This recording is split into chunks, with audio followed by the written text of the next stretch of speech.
One of the things that I like to do when I'm feeling sad is to read books, and my favourite books are the books that I know my mum read in the past, and some of them even have her name on them, which I think is really special.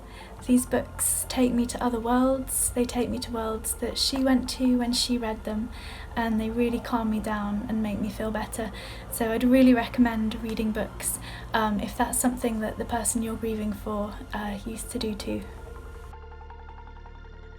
Whenever I'm feeling sad and I miss my mum, I eat a Ferrero Rocher, which was her favourite chocolate, and look at one of the memories in this jar of memories, and that always cheers me up. My biggest tip for dealing with grief and loss, other than talking to people about it, would be just to treat yourself with the kindness that you would treat other people. So if that's doing yoga and eating salad and that's what makes you feel good, then do that. If going into a room and being on your own and watching films and just crying, if that's what makes you feel good, then do that. Deal with it the way that you need to deal with it.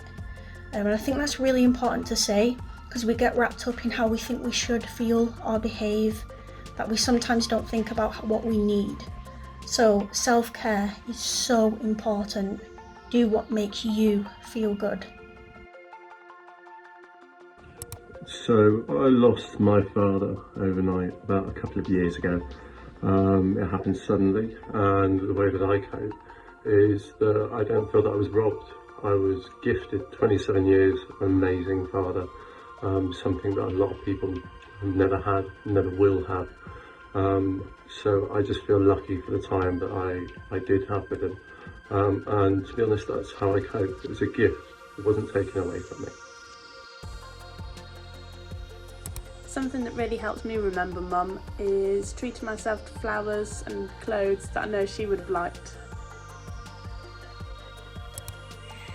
My top tip for grief would be to ask for what you need. A lot of the time people will say, I'm thinking of you, let me know if there's anything I can do.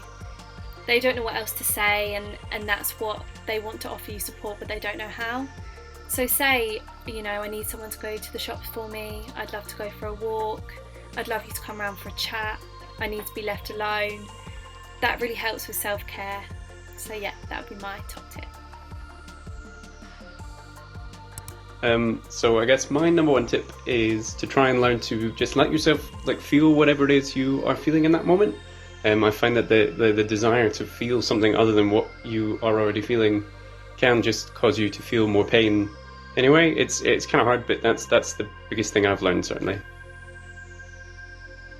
So when I find my grief is overwhelming, I go through this memory book that me and my brother put together for my dad, and it's got all our favourite photos, and we've written down all our favourite memories of our dad in there, and sometimes it's quite nice just to flick through it, and it reminds me of happier times. I've also got a page in the back of the book where I can write down all my thoughts and my feelings, and sometimes I find it's quite helpful just having how I'm feeling written down on a bit of paper.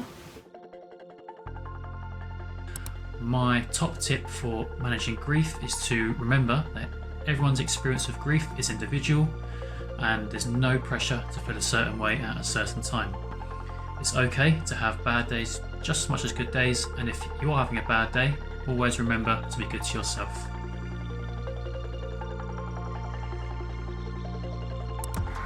My top tip for managing grief is to talk, whether that be in person, on the phone, or over message. I always feel better after I've shared and released my feelings.